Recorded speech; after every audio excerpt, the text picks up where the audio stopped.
Alrighty, welcome in everyone to another edition of the GSMC College Football Podcast, brought to you by the GSMC Sports Network. I'm your host, as always, Tommy Brzee. It is Tuesday, December 10th around here, and we have a great show for you today. We got to start talking about some of the issues with the 12-team playoff. A lot of people talking about that auto-buy system, some schedule disparity stuff. We'll get into all that, and then some of the solutions that we could possibly find throughout the next couple of years. Then we'll get to the early look of all the first-round games. Won't get too much into the nitty-gritty. Obviously, we'll do that next week, but get into all the storylines, all of the different things that are going into this one, and maybe a couple of matchups to watch in those couple of matchups. Then I'll give you my early CFP predictions. I don't want this to be the end-all be-all on this, but definitely wanted to give you at least my gut reaction to all of the games as we head into this thing, give you just all the way through who I think is going to win the national title, at least as of right this second. Then we'll get to the transfer portal, give you a couple of updates, a lot of new guys coming in. Malik Murphy, the newest addition coming out of Duke, going to be a very, very hot commodity on the transfer portal market. And then we'll get to ranking all of the CFP teams. I'll go 1 through 12. Nothing about seeding, nothing about path, just who I think is the best team in this thing all the way up to number 1. So a lot of things coming for you guys today, but before we do that, that'll be a little bit later in the show, but before we jump into everything, I do want to remind you all we get tons of questions and comments throughout the show, and the best way for you all to get your question on the screen, we can have fun back and forth here, is to use the super chat. At the bottom of the chat on the Sports Network page, click that $sign, add any question, comment you'd like, it'll pop up on the screen and we can have fun back and forth here. Definitely want this to be as interactive as possible, so utilize that, and any questions you have about the playoff, more than happy to answer those as well. Also, GSMCpodcast.net is up and running, does the exact same thing, so either one of those you'd like to use, you're more than welcome to, but let's get into some of the issues. With the 12-team playoff, we are officially here, we are gearing up for the 12-team playoff, and people have some problems, there's no doubt about that. Obviously, one of the bigger ones has been Alabama being left out, being the 11th best team in the country. People are asking some questions, which makes some sense. I totally understand that, and I think there's a lot of different ways to look at this, and there's some people that will be benefiting from the formatting that we have right now, and it's probably not the people that really deserve to be benefiting, and we'll get to that here in a second. But overall, the biggest issue that we are facing right now is obviously the auto-buy system. The auto-buy system is just not the way that this should be working. We have a team in Boise State. They're ranked number 9. Arizona State's ranked number 12. They're getting the 3 and 4 seed in this tournament. That just shouldn't be the way that this works out. It's not to say that they don't deserve to be in. I'm more than happy with keeping the auto bid structure. I don't necessarily love it if I'm being totally honest, but understand with a lot of the discrepancies between conference and all of that type of stuff, auto bids are relatively important to this type of dance. But auto buys, I just don't fully understand it. I got to be totally honest. It doesn't make sense to me. It's one of those things where I want to put as much emphasis on the conference championships as I possibly can, but also there's no world where Boise State is one of the 4 best teams in the country, where they deserve one of the 4 quote-unquote best spots in this tournament, and we'll get to that here in a second. It's created a little bit of a problem where maybe you don't have the best spot if you get one of those buys, and it kind of bears itself out in a couple of these rankings where you have Penn State and Texas. They're in pretty good shape. Obviously, that Clemson game for Texas is going to be tough. That SMU game for Penn State is not going to be a cakewalk, but the reality is, they're looking at these draws and they're feeling pretty good about their shots. And it's one of those things where Oregon is sitting there saying, we got to play Ohio State again, or a Tennessee team that is very tough up front and definitely can hit you deep with some explosive plays. And they're just wondering why that happened. How did we get to a point where Oregon's path to the semifinal, even with one less game, I would argue, probably harder than Penn State's, if I'm being totally honest, with Penn State getting to play that home game against a team from Dallas and then get to playing a team that was in the group of 5 that will struggle with their size and strength. It's just one of those things that probably shouldn't be the way that this rolls out. So definitely something that we're going to have to figure out one way or the other. We're going to have to figure out, do we want to get rid of auto buys? If we didn't have auto buys, it would be Oregon 1, Georgia 2, Texas 3, Penn State 4. There would still be some issues with that, no doubt about that. Texas and Penn State obviously don't have those marquee wins throughout the year, but they also don't have the marquee losses. So that's kind of the argument you have to go back and forth on. But I will say, if we did have those 4 as the buys, it wouldn't be perfect. I do think it would be a whole lot better. I do think the matchups would make a whole lot more sense, where you would have number 5 Notre Dame playing number 12 Clemson, and the winner of that would go play Penn State. You would have number 6 Ohio State playing number 11 Arizona State. The winner of that would go play Texas. You would have number 7 Tennessee playing number 10 SMU. The winner of that would go play Georgia, and then Indiana Boise State would face off for a chance to play Oregon. that makes the most sense to me. You have Indiana, Boise State, two very good teams. Whoever won that, it's a pretty favorable matchup for Oregon. Same thing with Tennessee, SMU. We saw Georgia beat Tennessee. SMU is a team that Georgia should, quote unquote, be able to handle. And then you have Ohio State, you have Notre Dame that could be able to challenge those two teams that maybe don't, quote unquote, deserve a bye, but would be in that bye position. So I just think it makes more sense. Getting rid of the bye structure, you can keep the auto bids all you want. I don't necessarily love it, but I understand some of the pitfalls if you get rid of it. So I understand that. I just don't think the auto buy system is the way you want to go about this. And then the other thing that's been brought up a lot is schedule disparities, and it does apply to those two teams that I just talked about in Texas and Penn State. Texas kind of mainly among them because of the conference they're in, how tough a lot of the other schedules in that conference were. But we have Texas, Indiana, SMU. None of them have ranked win this year, and they're firmly in the field. And I'm not saying they shouldn't be in the field. They definitely should be. But there is kind of an argument there. There is a little bit of a fight there that has been going on, and there's definitely one of those things. Yeah, Anthony, that's what I'm saying. I just genuinely don't think that Boise State, being ranked the number 9 team in the country, deserves a 3 seed in this thing, deserves an auto buy in this thing, because I just think it's not the right way to go about business. So I firmly agree with that. I think Boise State deserves to be in. Don't necessarily think they deserve a bye. So that's one of the things I would get rid of. And then schedule disparities is going to be a hard thing to fix, right? It's going to be a hard thing at least to totally fix, because the reality is with the transfer portal, with NIL, with all this different stuff, teams change very quickly. We saw it with Indiana this year. We saw it with Florida State in the wrong direction this year, where a team like Georgia Tech, they got a top 10 win in week 0 against Florida State. That's not a top 10 win. I think we all understand that. Texas got a top 10 win against Michigan. That's not a top 10 win, and that's something that's kind of developed throughout this year. So this is not going to be a perfect science, fixing schedule disparities, because there's a lot of issues, and it's going to be really hard to get a beat on who's going to be good year in and year out.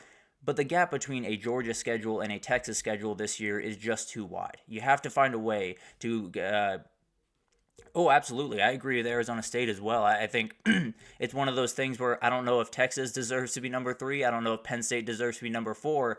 I can say very confidently that Boise State and Arizona State don't deserve to be 3 and 4. So that's kind of where I'm coming from with this. But overall, I think you look at this and it's not going to be a perfect science. It's going to be very hard to figure out these schedules, but you have to. One way or the other, we have to find a way to figure out a way to fix this, figure out a way to make it a little bit more equitable across these conferences, and then we'll be able to walk out of it saying Texas and Georgia are the 2 best teams in that conference, Tennessee's the 3rd best team, and we roll in. We can't say that quite as confidently about a couple of those teams because they didn't play all of everyone else. So a lot of different things going into this, and I think there's definitely a lot of arguments here.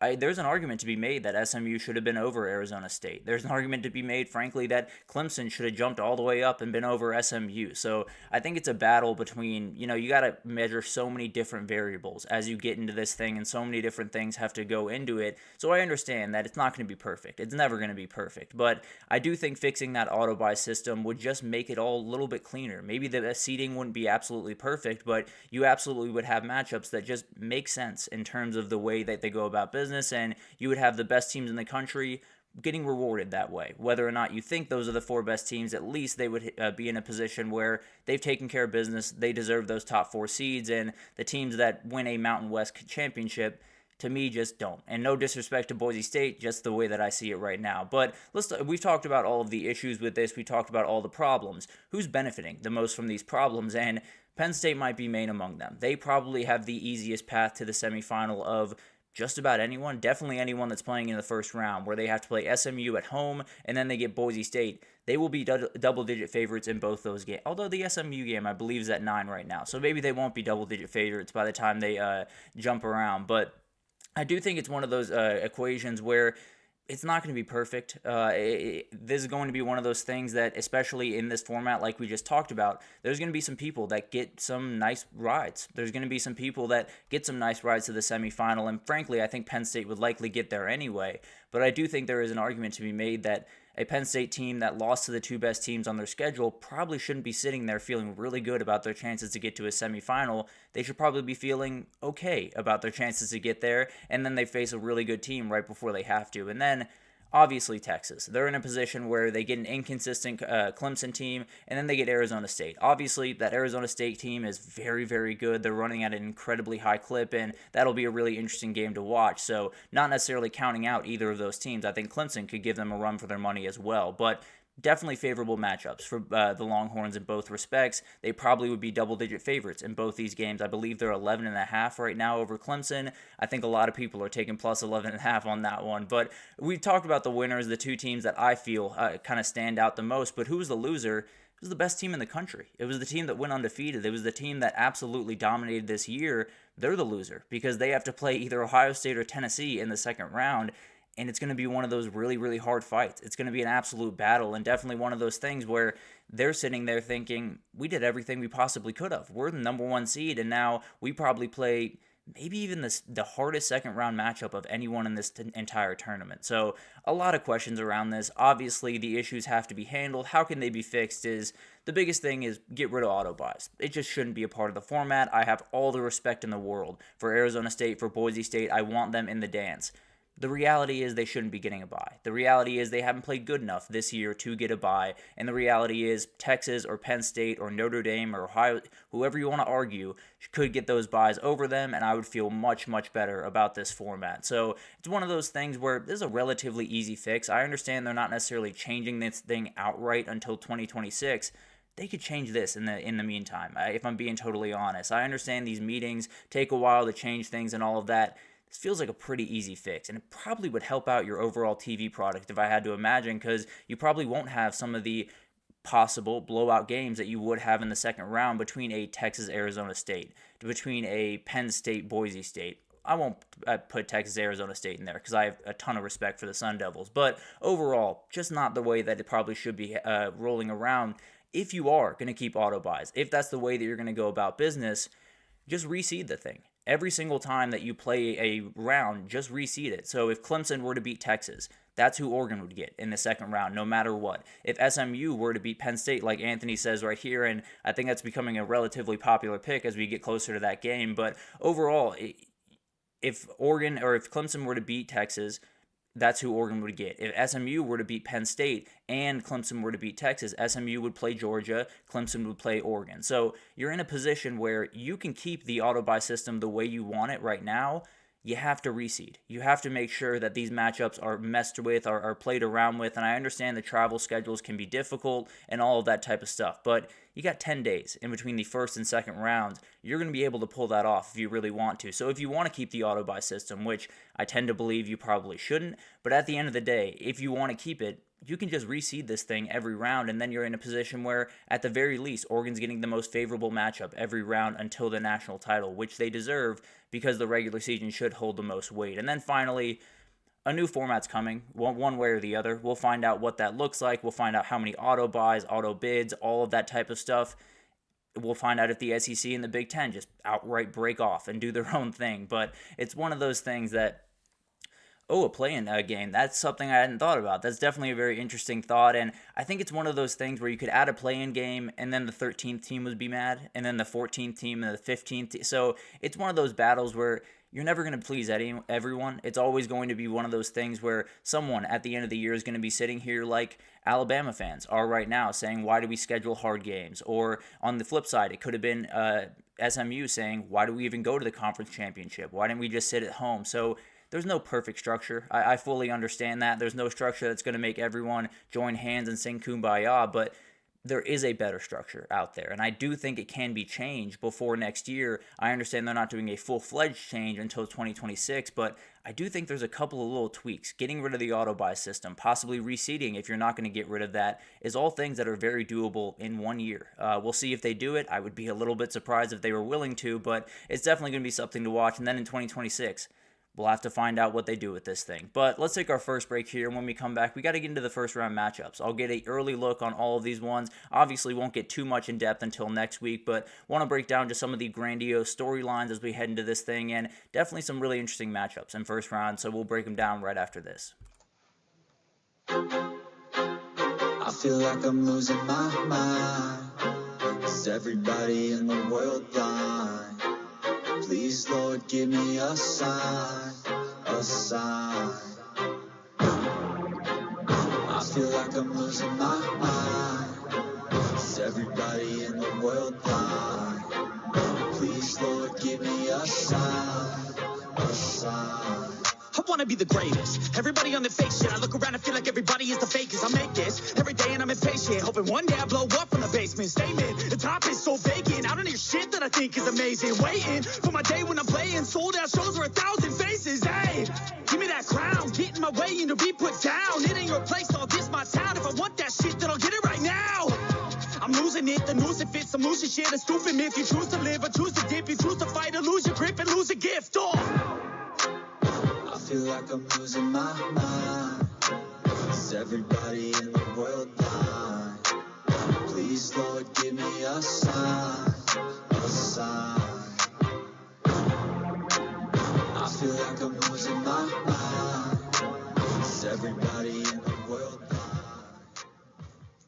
Alrighty, welcome back everyone. We just talked about the CFP, some of the issues that we have kind of found throughout this year, and definitely some of the ways that they can possibly fix it. Penn State and Texas are feeling pretty good after losing their conference championship, so definitely a system that you'd like to tweak a little bit. As we talked about Bama.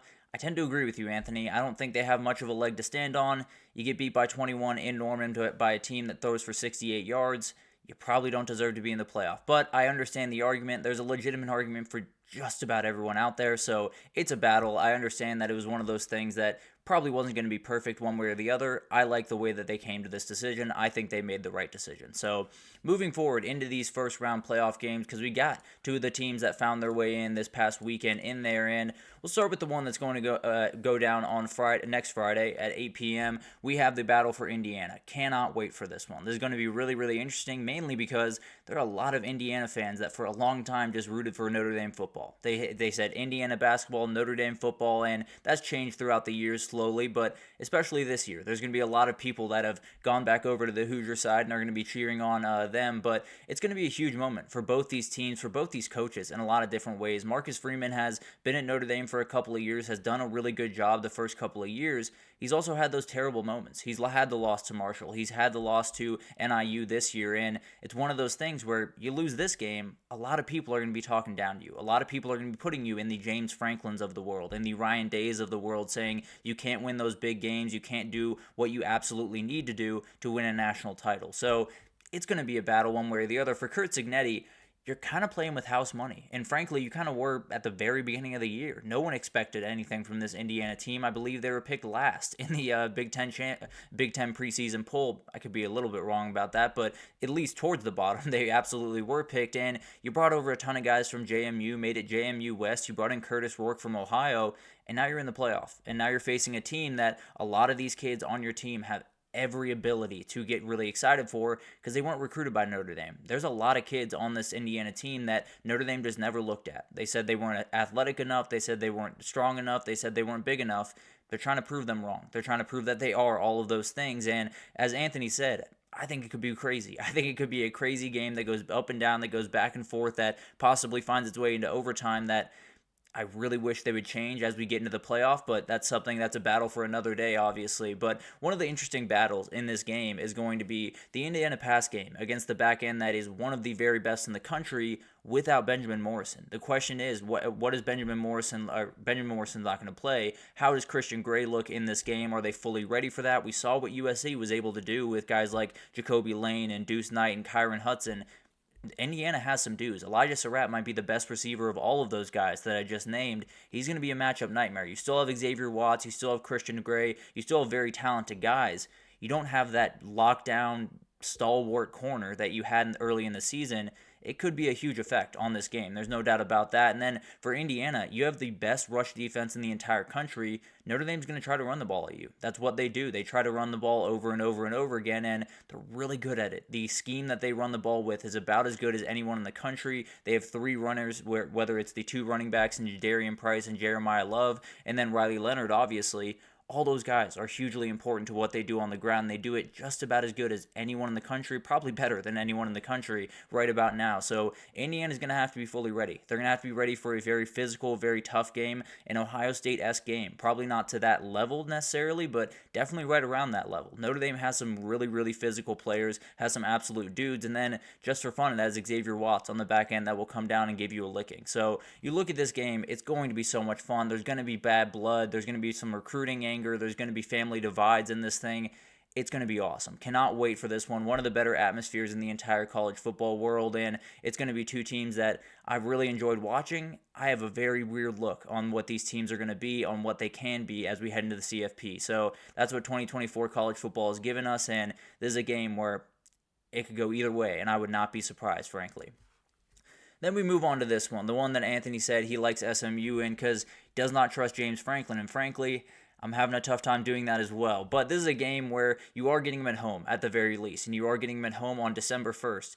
You should be, or 21st, excuse me, I realize it says 31st there, but on the 21st, you are getting them, and you got to hope it snows. If I'm being totally honest, Penn State fans are firmly hoping that it snows for the next 2 weeks around there. They want it to be as poor of conditions for those SMU players all the way coming from Dallas. They want to make sure that those guys feel what it's like to play in Happy Valley, to play in the North End. It's going to be really, really interesting to watch that one. So they're in a position where, obviously, we talked about it, Penn State in a great spot. There's no two ways about that. The weather will be a huge factor in this game. But for Penn State, it's all about number 15. Drew Aller has probably played the most confident game I've ever seen him play last week. It wasn't perfect, made the couple of mistakes, but the reality is he was ripping the ball around the field. He was playing with confidence, and every time he was asked to pull off a play, he missed the mark a couple of times, but he kept pace with Oregon way better than I thought he was going to be capable of, and frankly, I came out of that game feeling much better about him leading a team to a national title than just about anyone else. So you're in a position where he's got to be elevating at the right time. It feels like he is. Got to continue that as you head into the CFP, but a little subplot of this game is obviously James Franklin. It's going to be the subplot for every single game that Notre Dame plays the rest of the way. So you're in a position where you're going to have to be able to rise to that moment. James Franklin's going to have to be able to get over that hump. If Rhett Lashley is able to walk into your building and beat you, you're going to have a problem. And as Anthony just said, we talked about Drew Aller, how good he's been. This SMU defense is for real. They can get after you. That duo of linebackers between Ahmad Walker and Kobe Wilson are about as good as you will find around the country, and it's going to be one of those fights between that Penn State run game and those SMU linebackers. Might just be the matchup of the entire thing. So it doesn't have too many ties between the teams, doesn't have too many subplots outside of James Franklin and the battle for that big game, but overall, it's going to be an incredible game to watch. It's going to be one of those games that we kind of looked forward to as we got into the playoff. We wanted those weird matchups that we don't see throughout the year, that we don't see really throughout a decade. Well, you got one right here, and you got one right here as well. These two teams have never faced off, Clemson and Texas, and it's going to be a very interesting game, and it has all of the subplots that you could possibly want in this game because it's all about Cade Klubnik. Cade Klubnik is from Austin, Texas. He went to Westlake High School, a great high school, had guys like Sam Ehlinger, a Texas legend, had Drew Brees, had Nick Foles. A lot of talent has come out of Westlake, and Cade Klubnik's just the most recent of the bunch. And he played with guys like Michael Taft, who's a Texas star safety, Ethan Burke, a Texas star defensive end. All those teams were on that Westlake team. They faced off against Quinn Ewers and South Lake Carroll in 2021 for the state title, and Westlake got the win. So there's a little bit of juice coming from Quinn Ewers' direction to try to beat Cade Klubnik when he couldn't do it the first time around. And going even beyond that, Andrew Makuba, one of the best players on Texas right now, one of the stalwarts of that defense, he came on over from Clemson this past season. So maybe there's a little bit of bad blood between him and the other team, or the other team to him. So it's going to be awesome to watch this game unfold. There's a lot of subplots. There's a lot of different things. There's a lot of ties to these players. I know Cade Klubnik and Michael Taft are very good friends, and Ethan Burke as well. So it's going to be really fun to watch this one unfold, and the build-up to this one will be very, very for real. You will see videos from that 2021 Texas State Championship quite a bit over the next little bit. But outside the players, you got two coaches that have a ton of different questions, ton of different places in their careers as we move forward, because you have Dabo, one of the best coaches in the country, has multiple titles, seems to be kind of on the other side of the hill. Now, this could obviously be a proof that he's not, but it does seem like he's kind of tempering down. Sark seems to be the guy that's kind of rolling up that hill, seems to be the guy that wants to take that next step, win that big game, roll through the playoffs, and possibly win a national title, get the final award that Dabo has gotten a couple of times throughout his career. But it's going to be an awesome one. There's no doubt about that. Clemson loves to hit explosive plays. If they're not able to hit explosive plays, this offense can get a little bit bogged down, and that Texas defense is about as good in the country as you will find stopping those explosive plays. So that's going to be a battle to watch. Another one to watch is that Texas O-line has struggled with really athletic, really deep defensive lines.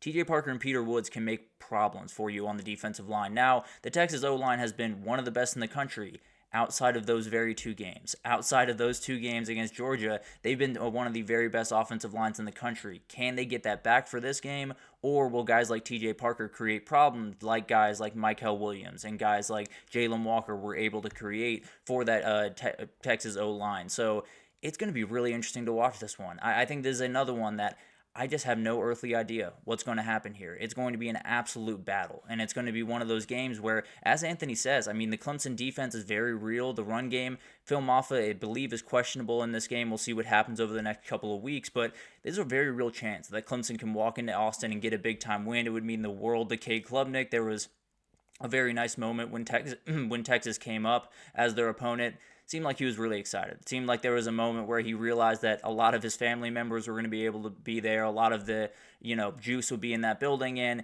he gets to go back and kind of prove a point to a team that he almost committed to when he was in high school. So a lot of juice going into this one. This is one of those that you love to see in the playoff, and I think there's going to be a lot of different picks around this one. I think a lot of people will be leaning towards Clemson as an upset pick. I think a lot of people are questioning what Texas has as we head into this thing.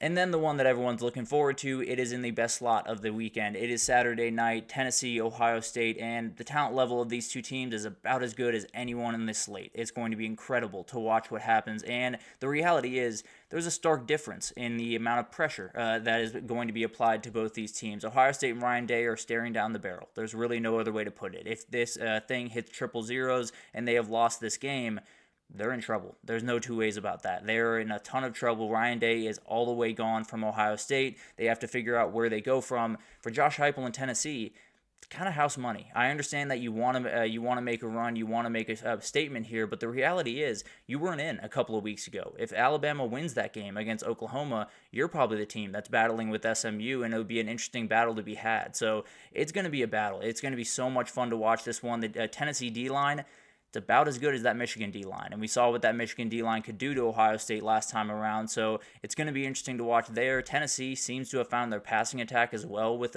Nico Iamaleava last game, and if they're dangerous down the field and that defensive line is playing out of their minds, it's going to be a nightmare. There's no doubt about that. And overall, I think the biggest storyline as we head into this thing, we can talk about the D-line for Tennessee, we can talk about the playmakers on the outside for Ohio State and Tennessee. It comes down to the culture and the toughness of this Ohio State team. It's the same thing that it has been the last 4 years, the same thing that happened against UGA in 2022. They came out and played really, really good football. Obviously, they came out on the wrong side, but the mentality was right. The mentality was right, and they were in a position to possibly win that game. The kick just hooked. That's just the end of that story. So you're in a position where this is the best game of the bunch. I expect it to be a classic. Can Ryan Day deliver? That's going to be the big question here. It's going to be talked about a million days from Tuesday, or a million ways from Tuesday in the next couple of weeks, and we'll just have to see what happens when they finally lace him up and they go to work. As for the Clemson question you have over here, Anthony, I think he's going to have to get into the portal this time around. There's no world where you can take in 15 guys from a recruiting class and then turn around and not take any guys from the portal. So it'll be interesting to see what he does once he gets in, but if they don't get in, if they try to rely on high school recruiting this time around, it's going to be a nightmare. I'll just be totally honest with you. So if he doesn't get in the portal, then we'll be talking about that in length in a couple of weeks here. But I expect them to get in. I expect them to at least dip their toe into those waters, and they very much have to. So it'll be interesting to watch that unfold, and this game could have a lot to do with what that looks like once Clemson does that. But let's take our second break here, and then I'll give you my predictions. I'll go through the entire slate. I'll give you who I think is going to win a national title. It's all over the place. It was very, very hard to make these picks. I went back and forth about 10 ways from Tuesday, but I got what I need. I'll roll with this for the time being. Let's take our second break, and then we'll be right back with that. Looking for your daily fix of sports talk without having to pay for it? GSMC Sports Network is available on YouTube. Just search GSMC Sports Network. Get your fix of daily sports talk shows on YouTube, absolutely free. NFL, college football, NBA, MLB, MMA, UFC, fantasy football, and so much more. GSMC Sports Network has shows running all day long, with new sports shows starting every 2 hours. Just like on your favorite cable sports channel, except GSMC Sports Network is absolutely free. Just search GSMC Sports Network on YouTube to catch one of your new favorite shows, like the GSMC College Football Podcast, Chip Shot Football Podcast, Hoops and Heels Women's Sports Podcast, GSMC Basketball Podcast, and so many more.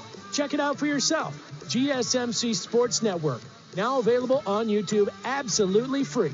Search GSMC Sports Network on YouTube right now. Alrighty, welcome back everyone. We just talked about those first round matchups, just gave a quick preview. We obviously will get into those in more detail and next week and break down those games and pick those games in no uncertain terms. But let's get into my full predictions for the CFP. Obviously, this is not the end-all be-all. My picks could change even from the first round. There's some injury news that could come out. There's a level of play in the first-round games could change my second-round picks, and just my confidence could totally change. Because frankly, I changed a lot of these picks probably 10 different times yesterday. So this is what I have right now. There's a reality where it could change. I won't lie to you. So let's go ahead and get into this thing, and it's going to be very, very tough. It's going to be a tournament that you feel like there could be upsets, but when you look at the matchups, you don't feel great about it. It's going to be a battle, but this is what we got right now. As we all know, this is the field that we see it, and I'll start with those first-round matchups, and we'll start up top. We'll start with the main one, Ohio State, Tennessee. This is a really, really tough one to pick. It's so tough to figure out what's going to happen in this game. It's really tough to figure out who Ohio State is after that Michigan loss. Where is their head at? How can they play?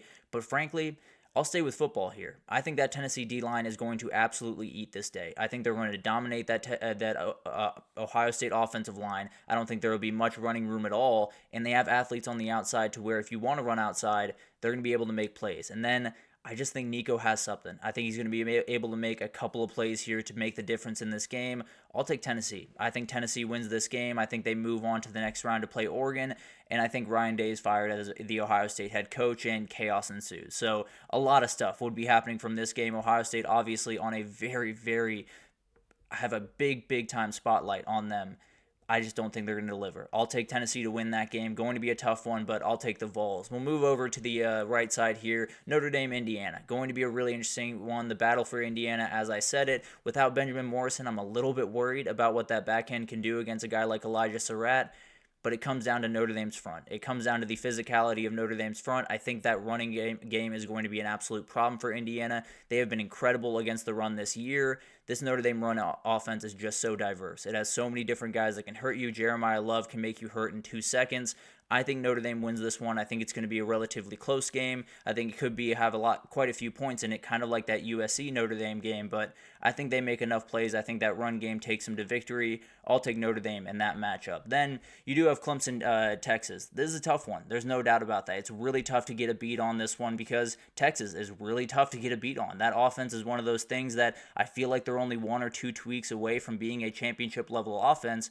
But can they make those tweaks? Do they have the ability to make the changes that they need to make in the next couple of weeks to face a really athletic, really fun group with Clemson? I just don't think Clemson's going to have enough offensively. I don't think they're going to be able to get the explosive plays that they want. I don't think that run game, especially if Phil Maffa does not go, is going to have much room to get much of anything. I'll take Texas in a very defensive battle. I think it's going to be a fight. I think Texas is going to be sweating just a little bit there, but I do think Texas wins. They move on to the next round to play Arizona State. Then we got Penn State SMU, the weirdest one of the bunch as far as I'm concerned, the one that I am very confused by. SMU is going to try to rock the world, or shock the world. SMU is going to try to prove that they belong in the field over Alabama. I think the cold and physicality of Penn State is just going to be too much. I understand the whole not trusting James Franklin in these games, and I totally get that. There's no doubt about that. But the way that I look at this thing, I just think the cold's going to be too much. I think that Penn State offense kind of rolls, and I think Penn State wins by 14 points in that one, if I'm being honest. So I'll take Penn State to win. It'll be interesting to see what happens there, and this is one of those that I went back and forth on just a little bit, but that weather is just too much for me to overlook. But That's what I got. I got Oregon against Tennessee. I got Texas against Arizona State, UGA against Notre Dame, Penn State against Boise State. And now we got to pick those. And we'll start with Oregon-Tennessee, a very, very interesting one, and definitely will give a lot of fuel to the SEC versus Big Ten battle. That's definitely going to be a thing that is going to get a lot of fans riled up. And the way that I look at it, I think it's going to be really fun. I think it's going to be battle, and I think Tennessee will be able to hold their weight.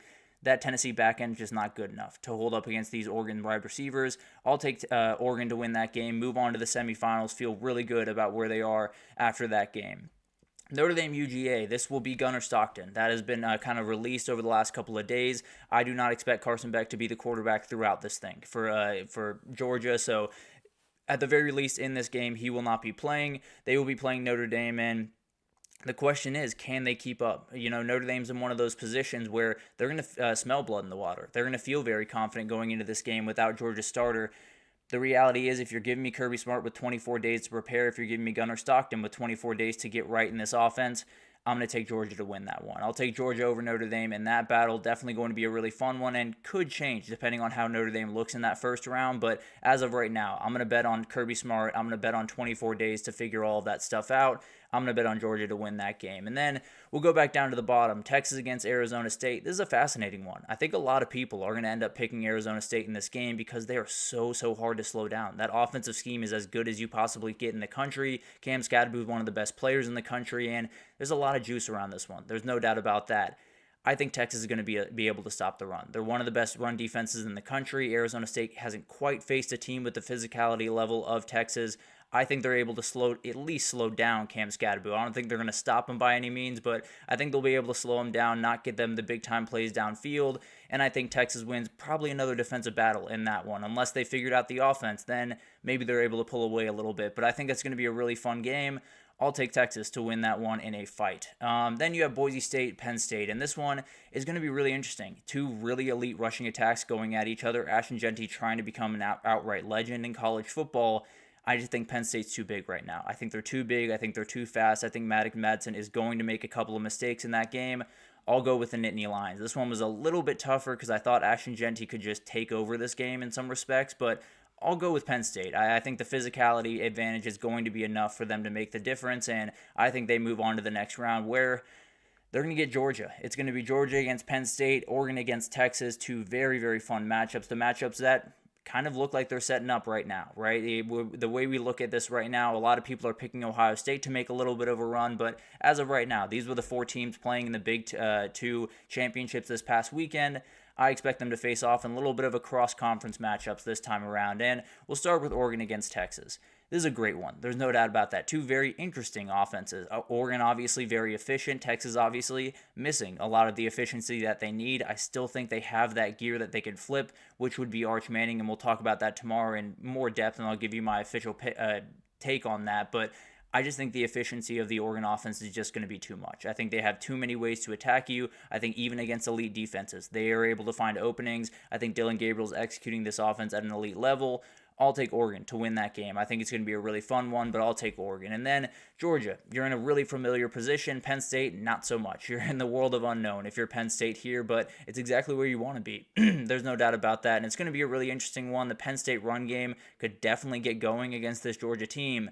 But when it comes down to it, it's Kirby against James Franklin. I'm going to take Kirby Smart 10 times out of 10. So I'm going to take Georgia to win that one. I think it could be a really fun battle. I think they could get after each other, but I just can't pick against Kirby Smart and for James Franklin in that moment. So I'm going to take Kirby Smart. I'm going to take the Georgia Bulldogs, and I'm going to take Oregon against Georgia. In the national title, the top two seeds, I think, will find their way there. I think it's going to be a really fun one. I'll be totally honest. These are two teams that are really fun to face off against each other. Dan Lanning obviously facing off against his former boss and Kirby Smart. Georgia looking to get 3 or 4 national titles. It all comes down to one game. It's going to be incredible to watch. Oregon has been the more consistent team. They've been the more complete team. They've been more talented. They are physically imposing. Georgia has that thing. I can't pinpoint what that thing is. I don't know what that thing is. It's hard to get an idea of what is happening over in Athens, Georgia right now. But it just looks like a team that's not going to be denied. It just looks like a team that knows that Carson Beck is not going to play throughout this thing, and everyone else is going to pick up the slack. I'm going to take Georgia to win it. In a year that feels insane, and it kind of feels insane to make this pick, I'm just going to take the team that I feel like has the mental toughness to get there. I'm going to take the team that I feel like every single time they get down in the game, every single time they get punched and they get knocked down, they're more than willing to get back up and return punches. So I'm going to go with Georgia. I think when you look across this slate, I could probably pick 4 or 5 different teams throughout this playoff to possibly make a run and win a national title, but I'm going to go with the team that knows what this is about. I'm going to go with the coach that knows what his job is at Georgia, and it's to win national titles. He's done it 2 out of the last 3 years. I think he makes it 3 for 4. That's just the way I see it right now. Obviously, that could change as we go throughout this thing. Maybe Oregon's playing incredible football, Georgia's stumbling through games, and I pick Oregon. So that's not necessarily to say that's exactly how I'm going to pick these games as we go through this thing. Might not even be how I pick the first round games in a couple of weeks. So we'll see what happens throughout this thing. Obviously, a lot of different updates and things that could happen, but that's what I got. I got Oregon against Georgia. I got Georgia winning that thing in Atlanta, in their home state, and those people going crazy. That's the way that I have it playing out. Going to be a weird one, and frankly, I could see Georgia losing to Notre Dame. So it's going to be crazy. We'll see what happens in that one, and definitely a lot of juice going into this, and I feel okay about my pick for Georgia right now. But let's take our third break, and and when we come back, let's talk about the transfer portal. There's a lot of different things happening around the transfer portal. Officially opened on Monday, and there's a lot of people finding their way in, a lot of very talented people finding their way in. So let's break it down right after this, so stick with us.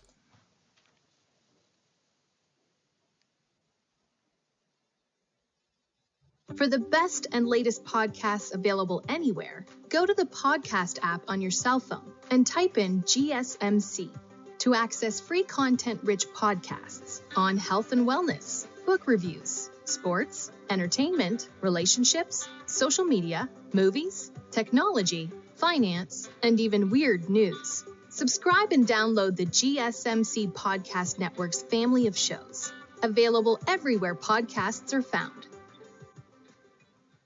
Alrighty, welcome back everyone. We just talked about my playoff predictions as I see it. I do have Oregon against Georgia in the title. I do have Georgia winning in Atlanta. Going to be a really weird one. Frankly, I could see Georgia getting knocked out by their first game. So it's going to be interesting to watch this unfold. Gunnar Stockton's going to have to play really good football, but I'll go with the Georgia Bulldogs for the time being, and we'll see what happens throughout this tournament. But let's get to a transfer portal update because we got a lot of guys rolling in, and one of my favorite portal entries so far has rolled into the portal, so I wanted to break this down for you guys right here, and we'll start with the quarterbacks. We'll get to the top 10 quarterbacks here, roughly the same. The one new name in there is Darian Mensah from Tulane. Very talented freshman, had a very, very good year, played really good football. It'll be interesting to see where he ends up. Has a couple of turnover troubles throughout the year, but when he's playing elite football, he is as good as you will find, especially at the group of 5 level. I assume he'll find some Power 4 job to take over. I don't know where that will be, but definitely a name to keep an eye out on as we go forward. For Miller Moss,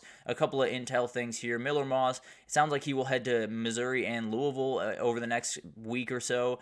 I think it's going to be Louisville. I think it's going to be really, really tough to beat out Louisville right about now, and it sounds like some USC players could be joining him in over there, wherever he ends up. They could be joining him to go along with their quarterback. So something to watch for there. Definitely a very talented kid, and I think Jeff Brom might just win out on this one. For Jackson Arnold, looks like he could be on his way to Starkville. A very, very talented quarterback that seems like he's going to reunite with Jeff Lebby as his former offensive coordinator. There's going to be a battle here between Michael Van Buren and him, but I think Jackson Arnold will win. I think it's a very, very talented kid. If you give him protection, if you give him confidence, I think he can play about as good of football as just about anyone in the country. He's a very, very good player. He was put in a terrible situation this year, and I think once he gets back with Jeff Lebby, if they can get that offensive line under control, he's going to be a really fun player to watch in 2025. So very much like that guy, and definitely feels like he's getting a lot closer to a decision, possibly for the Mississippi State Bulldogs. And then for Caden Salter, Syracuse is where he will be on Friday. Then it looks like Colorado, UCLA are going to be ones to watch. Florida State is another one to watch here. So definitely a lot of teams that are going to be kicking around the idea of bringing in Caden Salter. Very talented kid. I know Florida State it would definitely fit their system quite a bit, but we'll talk about why that might not be where he ends up here in a second. But for Devon Dampier, a very talented player, one of my favorite portal guys in there right now, could be a Utah Ute. His offensive coordinator, Jason Beck, came over from New Mexico to Utah to take that job from Andy Ludwig. it's very likely that he's going to follow. A couple other teams are in it, like Vanderbilt and a couple other teams around, but Utah definitely has the inside track. I would expect that to be probably where he ends up, and frankly, I think that'd be a huge get for Utah. I think he's a very dangerous player that could end up being one of the very best in the Big 12 next year. And then Thomas Castellanos is the guy that's very, very interesting. Sounds like there's a lot of Florida State momentum here. It sounds like Gus Malzahn has kind of zeroed in on him to be his Jordan Travis type guy, and he really does fit what Gus Malzahn loves to do with quarterbacks, so makes total sense to me. Very talented kid, and definitely feels like he could kind of get the juice back there for that Florida State offense. So definitely something to watch there. A guy that definitely played good football for Boston College for much of the year. I think he could elevate to another level at Florida State, whether it's Caden Salter or Thomas Castellanos. I think both those guys would fit what Gus Malzahn wants to do very, very well. But a couple other guys. Ashton Daniels is a guy to watch. It seems like Auburn is going to be the team for Ashton Daniels. This is not going to be the only quarterback that Auburn takes. I would be shocked if it was, and if it was, Hugh Freeze probably not the coach next year. All due respect to Ashton Daniels, he has some turnover troubles. If you put him in an offense that is run by Hugh Freeze, he's going to have a lot of turnover troubles. So I firmly believe that this is going to be one of the quarterbacks that they bring in, a very talented kid that definitely gives you a little bit higher of a floor as a backup, but at the end of the day, they're going to find another guy in the portal. They're going to try to reel in another guy. Walker Howard is another guy to watch here. He looks like he's going to end up at Louisiana. He was at LSU, found his way to Ole Miss, is going to find his way a little bit back closer to home, and frankly, just wanted to talk about this because I think it makes them a CFP contender in 2025. This is a very talented kid, a guy that can rip the ball all over the field. I think the Raging Cajuns are getting a very good player and could make a little bit of a run next year. Devin Brown, very talented kid that was just put in a tough spot. You're obviously behind Will Howard for much of the year. It's probably going to be a minor step down. I don't know where he ends up, but probably some ACC school, some Big 12 school will give him a call. It'll be interesting to see where he ends up. I think he's a very talented kid, but obviously without that rushing threat that Will Howard brings, probably wasn't going to see the field quite as often as he would have liked to this year. And then Tyler Van Dyke. Tyler Van Dyke is back in the portal. It looks like he's going to get back together with his old coach, Manny Diaz at Duke. That seems to be the leader right there, and the reason for that is it sounds like Malik Murphy's out the door. It sounds like Malik Murphy is going to find a new place to play. It'll be interesting to see what happens with him. I've heard a lot of Miami, so that could be what's happening there. It could be Miami and Mario Cristobal are trying to pull this guy in. I'm telling you, this kid is a star. If he gets put in the right situation, if he's given the right receivers and the right offensive line, he could absolutely explode, and he could be a quarterback for a CFP contender next year. So a lot of really talented quarterbacks. Obviously, decisions will start rolling in over the next week and a half, and we'll break them down when they do. This guy right here, Malik Murphy, might be my very favorite of the group. I think he could be one of the stories of 2025 if he does end up at Miami. The transfer portal wide receivers are absolutely ridiculous. There are so many talented kids in this group, and it still does start with Dane Key and Nick Anderson. That number 3 one is the one you're going to want to look at. Eric Singleton is one of my favorite players in the portal right now, likely my favorite player in the portal right now, and it looks like to be a 3-team race. Auburn and Ole Miss, I believe, will get visits at some point this week. Georgia might have the inside track here, though. You have his former recruiter was Josh Crawford. He was the wide receiver coach at Georgia Tech. He's now the running back coach at Georgia. So there's a little bit of familiarity there. There's a little bit of connection there, and we'll see if that's able to win out. We'll see if Auburn and Ole Miss can get this kid. When I tell you this is an absolute game changer, this is a kid that can walk into the SEC and be one of the best receivers in it.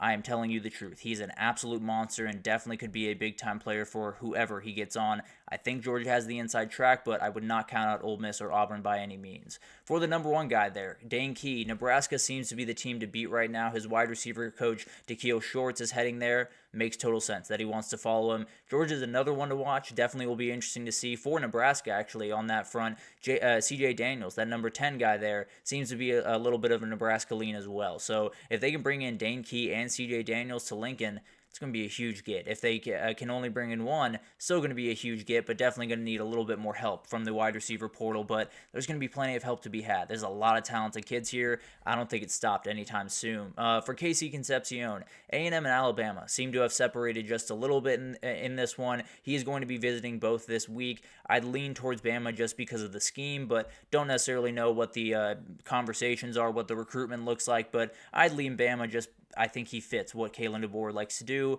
a little bit more than some of these other players around do. So, or a little bit more than he fits what A&M likes to do. And then for Berrien Brown, that's an interesting one. LSU remains at the top of his recruitment. Same thing with Micah Hudson, the Texas Tech transfer. LSU seems to be leading for both those. Ole Miss, A&M, Florida State are going to get involved, but looks like LSU is kind of pacing the group right now. I'd be a little bit surprised if LSU lost out on this one. I think he's a very, very talented player. I think he's a guy that could totally change the complexion of your season, the complexion of a game in about 2 seconds. That's how good he is. That's how fast this kid is. And then you do have Jonte Cook there. It looks like A&M and Oregon are the two teams to watch here. I'd lean Oregon. I think he could be kind of that Evan Stewart type player that transfers over, becomes a star, plays really good football in that system. He's a very, very talented player. Didn't quite get on the field the way that he wanted at Texas, and makes sense that he found his way out. I think he could be a really, really good player for Oregon next year. I think he could be incredible. If he goes to A&M, I can almost assure you he will be a starter for that team, and it'll be interesting to see what happens there. Definitely will be a battle. A&M a little bit closer to home for him, so maybe that wins out, but Oregon's got a lot to sell. There's no doubt about that. And then some others to watch out there. You do have Kendrick Law, a very talented, very fast player. For me, this just screams Steve Sarkisian. I'll be totally honest. This screams a guy that Sark is going to want to get in there, a very speedy guy, a guy that could take that kind of Isaiah Bond type role. I think this is going to be a very, very big target for Texas throughout this thing. Can't confirm that, but just from my gut feeling from watching him play, feels like a guy that Sark is going to want in his offense. Then you do have Caleb Odom, another guy that's transferred from Alabama. Definitely one of those things where this is a very talented kid. You're going to throw out as big a net as you need to find for this kid because he is as good as you will find. He is so talented, very long, very athletic. I think he's going to have plenty of looks from plenty of elite teams out there. It'll be interesting to see where he ends up and if he ends up in the right situation, or he's just kind of one of those guys that bounces around a little bit too much in that portal. Very talented kid, but obviously hope that he finds the place that makes the most sense for him and he's able to thrive. And then Nitro Tuggle, a very talented player for Georgia, probably should have been on the field more, at least from in my opinion. Definitely a very talented player. Very fast, very shifty. Could be another one that Steve Sarkisian looks at in the portal, but a lot of really talented kids. This wide receiver class is as ridiculous as I can possibly remember in the transfer portal, especially this early on. I'm sure more players will be added, and these teams will be crawling over broken glass to find these guys, to get these guys on their team, because the talent in this wide receiver group is just ridiculous. And then finally, we'll get to the defense just a little bit here, and we'll start with Jaheim Otis, a very talented player, number one defensive tackle in the portal. Looks like Ole Miss is the team to beat. Looks like they're trying to do what they did with Walter Nolan last year, try to be able to pull in Jaheim Otis. Going to be a huge player, over 300 pounds, definitely has the NFL in his future. So very talented player, definitely would be a huge get for Lane Kiffin to kick this thing off for him. Bear Alexander, another guy to talk about here, a very talented guy. This one's going to be all over the place. I'll be totally honest with you. He played in 4 high schools throughout his high school years. He's played in 3 colleges throughout his college years. I can't imagine this is going to be a normal recruitment. It does seem like A&M, Texas are in this conversation. A possible return to Georgia is in this conversation. Colorado is in there. A lot of teams. It's going to be a weird one. Wherever he commits, it just comes down to, is he ready to go to work every single day? That's always been the kind of criticism of him throughout his college career, is he's not quite as engaged as you want him to be every single day at practice. If he does that, that is an NFL player. That has every ability to be an elite player in college football. He just hasn't been able to do that throughout the last little bit. If he finds the right place and thrives, I think this kid actually has the ability to be a first-round draft pick because of the talent, because of the athleticism. Just got to find the right place, just got to commit to the craft. We'll see what happens there. Definitely going to be an interesting one and a huge boomer bust potential on that one. Keyshawn Silver is someone we talked about. We talked about him around North Carolina last time around. Well, North Carolina did make his top 4 teams, so that obviously fizzled out pretty quickly. Florida, Miami, Michigan, and USC. Those are going to be the 4 teams you're going to want to watch. Would be an immediate starter at every single one of those teams. I lean that he might want to stay in the SEC and go to Florida, but I think all those teams would be great additions. Michigan definitely needs their defensive tackles after Mason Graham and likely Kenneth Grant are out the door, so it's going to be interesting to watch this unfold. If USC is able to pull this guy in, definitely would be huge for Danton Lynn and that defense to continue to build that talent profile. And then that number 3 guy, another defensive end from Nebraska. Nebraska's had a tough time in the portal, at least on the defensive side of the ball, with Tony White walking out the door, and That's exactly where James Williams is going to end up. He's going to end up in Tallahassee with Tony White, it seems. Definitely would be a surprise if he ends up anywhere else. Very talented kid, definitely one that can make a difference for Florida State pretty much right away. If him and Prince Will Emmanuel end up there, that edge rushing is going to be really fun to watch. I can promise you that. So a lot of juice in this one. You have Will Hite coming over from Purdue. You have a lot of Purdue players that are finding their way in. Cameron Old's a very talented defensive end from Kent State. Bryce Pollock is one of the better coverage corners in the SEC this past year from Mississippi State. So a lot of juice in this thing, and frankly, it's going to get bigger as we go on. A couple of Texas players have found their way in. A couple of different players from the different playoff teams have started to find their way in, so it's about to get a lot bigger, and commitments are about to start to come, so we'll keep you updated on all of it. It's going to be pretty tough to keep you updated on every single intricacy, but we will make sure that you guys get updates at least once or twice a week on where everything stands, who's committed where, all of that type of stuff, and then we'll see what happens. It's going to be a crazy, crazy portal cycle, probably the craziest one that we've had, and the next one will probably be even crazier, if we're being totally honest. That's kind of the world that we live in, but it'll be interesting to see what this one unfolds, and whoever can get any of those wide receiver talents is going to be very, very happy that they did. But let's take our last break here, and when we come back, let's just rank the CFP teams. As I see it, the way that I would have them ranked if I was the CFP committee, I'll break it down right after this. Probably going to make some people mad, but I'll break it down right after this, so stick with us.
Alrighty, welcome back everyone. We just talked about the transfer portal, a lot of things going on around there. It looks like Jackson Arnold is zeroing in on his decision. The wide receiver group is just ridiculous with Eric Singleton joining that group. One of my favorite guys in the portal, probably my favorite guy in the portal. It'll be really fun to see where he ends up.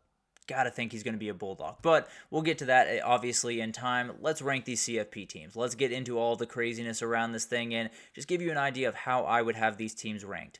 Not necessarily anything to do with their path in this playoff, not anything to do with a lot of the things that have kind of happened over the last couple of weeks. I definitely want to break this down just the way that I would see it, the way that I would have these teams ranked, the way that I would just have them probably seeded, if I'm being totally honest, in this playoff as I see it. But let's get into this, and Boise State's the worst team in this thing. I fully understand they might have the best player in this entire thing, so that helps out a ton, but the reality is their defense plays really good football.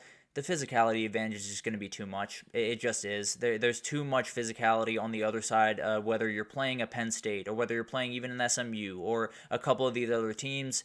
It's just going to be too much for them. I really like this team, and frankly, I do think they're capable of, shocking the world, of winning that second-round game against a Penn State or an SMU and moving on to the semifinals. Just the way I look at this team right now is Ashton Genty's going to have a really tough time finding some openings against these elite teams. This offensive line is going to have a really tough time getting some push, and I don't think Maddox Madsen can just put on a cape and take over this game. So I'll take Boise State at the 12th spot. I don't think that's overly controversial, but we'll get into SMU here at 11. This might be a little bit low for some people. I understand that some people love to lean into SMU, and frankly, this is a very dangerous team. I really like what they can do. I really like how dangerous Kevin Jennings can be.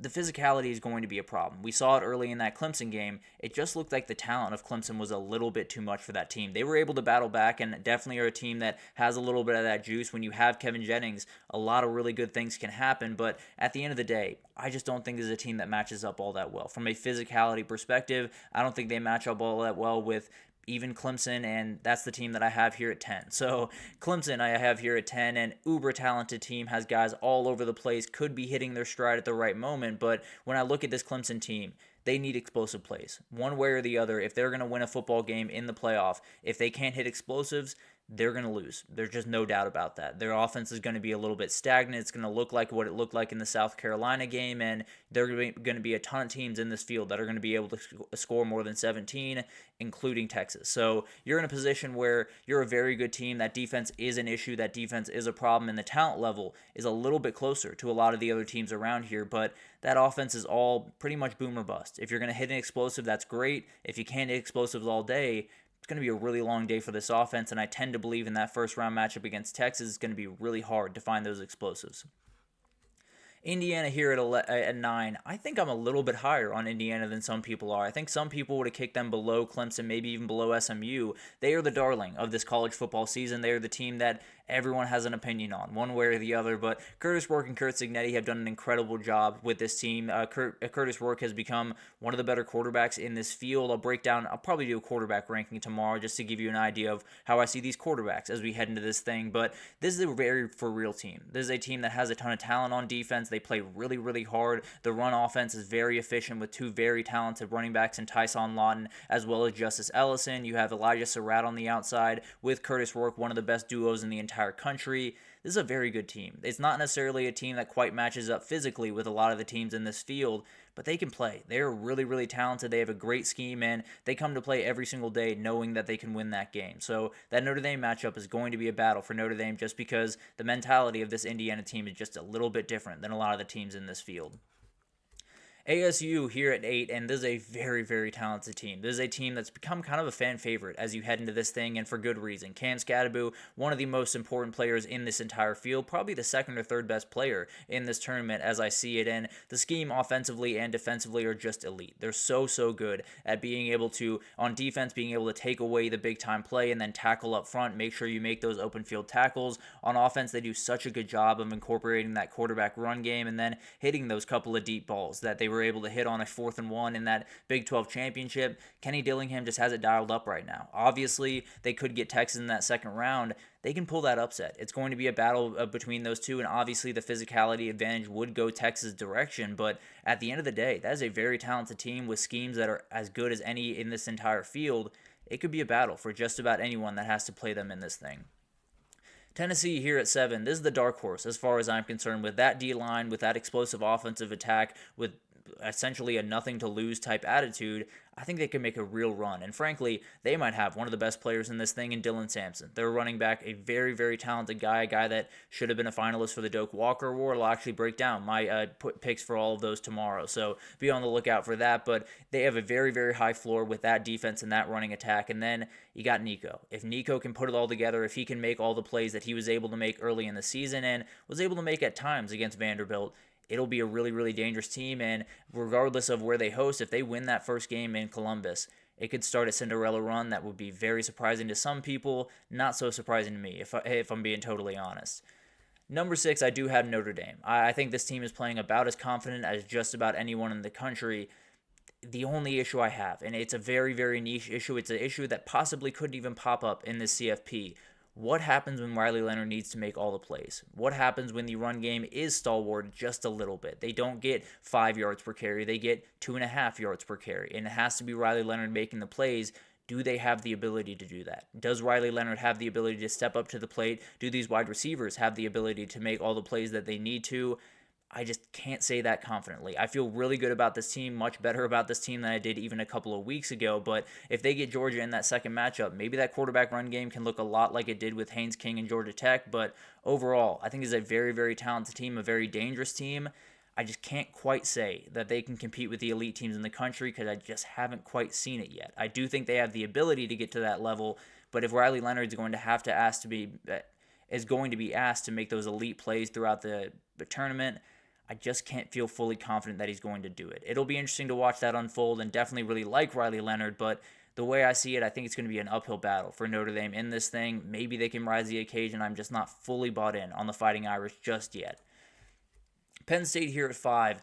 I came out of this weekend feeling much better about Penn State than I did going into it. I'll be totally honest. They did lose to Oregon. They do have some defensive problems that need to be taken care of. If Drew Aller is playing that level of football, they can win a national title. Plain and simple. That defense needs to elevate. Some players need to pick up the slack, but the reality is that kid played very, very confident football. Needs to, tone down those 2 mistakes. Obviously, no doubt about that. But you're in a position where hand him the keys. Let him be the guy that he is. Let him use that elite arm talent that he has. Because frankly, I look across this field at all the quarterbacks in this field. I can't find one that has more arm talent, that has more ability than Drew Aller does. So you're in a position where I would just hand him the keys. You have very, very talented players at running back that can kind of bail him out if he gets into some precarious situations. But the reality is, this kid is remarkably talented. He can make all the throws in the book. He can operate your offense at an elite level. Just hand him the keys and let him roll. I think he's so talented, and I think he's one of those guys that could end up being the story of the CFP by the end of it.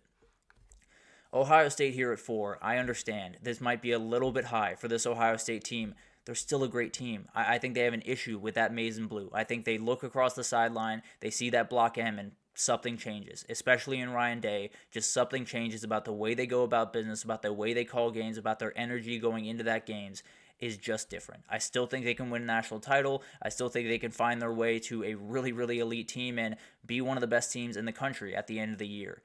It's one of those things. I think the talent level is absolutely ridiculous. I do have them losing to Tennessee, the number 7 team in my ranking. So it's not to say that they don't have that bottom out potential, which is actually why they might not be a little bit higher on this list. But they're in a position where I really worry about that O-line. Without that run game with Quinshon Judkins and Travion Henderson, the team is going to struggle. It's kind of the same thing with Notre Dame. I don't know if Will Howard's going to be the guy that can make all of the plays you need to make. If he's going to be able to make, under pressure against James Pierce Jr. on one side, is he going to be able to throw a strike to Carnell Tate down the sideline for a touchdown? Is he going to be able to make that play on 4th and 5 on your own or on their 35-yard line when you're down 4? Can he make that throw? It's still a big-time question mark to me. It's still a big-time question mark, and frankly, Ryan Day continues to be a big-time question mark. I think he'll be a lot better in this game in a couple of weeks than he was in that Michigan game, but I don't know. They're a team that could go all the way. They could win a national title. I think they could lose in that first round to Tennessee, as I said, and I think it's going to be a battle for them. They're a team that it really just comes down to their mentality, their toughness, their mental toughness, and I can't feel fully confident that it's going to show up the way that I need it to. So I do like Ohio State. I think they're an uber talented team. I still think they're one of the best teams in this field. They have the bottoming out potential that a lot of the teams in this field have, including my number 3 team, Texas. It feels like they're like 2 tweaks away from really hitting. And I'll break down that quarterback split tomorrow. I'll break down kind of my stance on the whole Arch Manning, Quinn Ewers debate. Definitely one that's been going around quite a bit. But you just got to stay in front of the chains. I believe I saw a stat from CJ Vogel, who does a great job covering Texas, and he was talking about the plays inside the 25-yard line. They had 2 plays inside the 25-yard line of 14 plays throughout that game that were in front of the chains, that were actually putting themselves in a good position on 2nd down, in a good position on 3rd down. And then we saw what happened. We saw a couple of mistakes from Quinn Ewers. We saw that offensive line really struggle at times. And we saw a Texas offense that just looked benign, looked not all that scary, had a couple of big plays, including the touchdown to DeAndre Moore, and had a number of big plays early in that first half. But in that second half, when they got into that red area, they could not run the ball. They could not get in front of the sticks, and Quinn Ewers made a couple of the mistakes that he tends to make. And we'll get into that Quinn Ewers Arch Manning debate tomorrow. Definitely going to be one of those things that could just outright decide if Texas can win a national title or not, is how they handle that, how the offensive line handles that, how just about everyone on that team handles that situation, because it's going to be a really tough one. You don't want to hurt any egos. You don't want to hurt the locker room by any means, but you want to give your guys the best chance to win. And I'll break down what I would do in this situation. It's a little bit of a tightrope walk. We'll break that down in more detail tomorrow. Definitely could be maybe the most important variable as we head into the CFP is what happens with that quarterback position at Texas.